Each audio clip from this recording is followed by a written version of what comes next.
Maayong gabi mga higala. Karon aniya ta karon sa atulunan, no? Central Church ng Adventista. Ita karon diri ta matulog. Nangyo ta diri ta matulog na atong bike mga higala. Atong bike. Dayon mo ni atong kahimtang diri karon. So manita lang ta plaster diri kung asa ta banda diri no, matulog no. So ato lang na hanid siguro ni ito kini karton o kanang plywood no. So diri ta plaster karon mga higala. Then tulunan ni siya North Cotabato. Tulunan North Cotabato. Dayon bukas pa Marbel ta. Balik ta Takurong.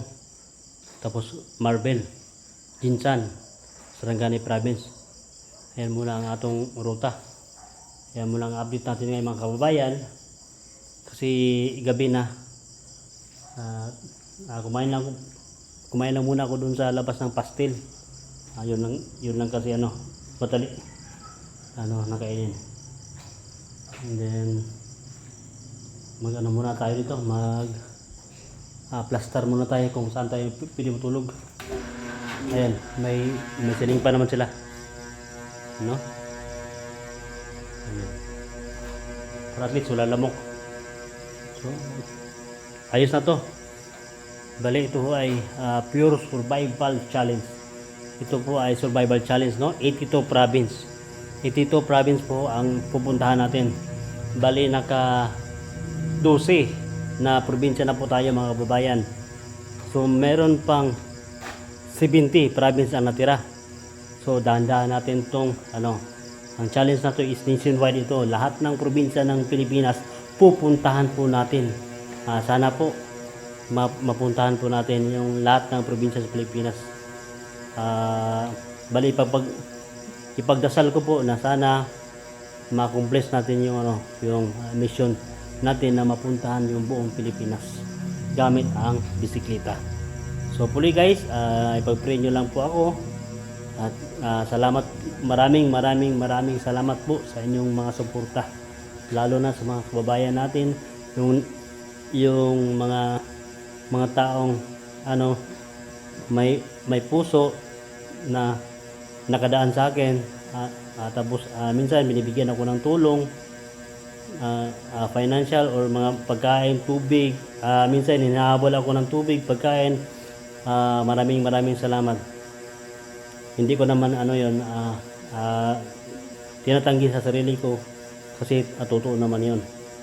So yung mga kababayan, pinasalamatan ko yun kasi hindi ko to magawa na mag-isa, no? Salamat sa inyong bayanihan. Maraming salamat dun sa mga tulong ninyo kasi kung sa sarili ko, alam ko hindi ko to kaya. Pero ginaya ko itong mission na to kasi andyan kayong mga kababayan ko. Maraming salamat dun sa mga taong tumutulong. Alam nyo na kung sino kayo. Ayun lang masasabi ko. Maraming salamat. Isa kayo sa gasolina or inspiration para ipagpatuloy ko itong mission na to. Kasi alam ko sarili ko na hindi madali ang mission na ito, no? Kasi ang ruta zigzag, lahat ng probinsya pupuntahan natin. Yun nga, nasabi ko na maraming salamat kasi andyan kayo. Kung wala kayo, wala din ako dito. Ayun. So ang challenge na to ay hindi lang sa sarili ko, hindi lang sa babay, kundi challenge natin itong lahat. Dito natin masusubukan kung ano ba talaga ang Pilipino.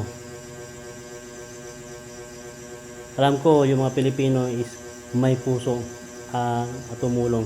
Salamat sa mga nagsishare ng mga blessing nila. Maraming salamat.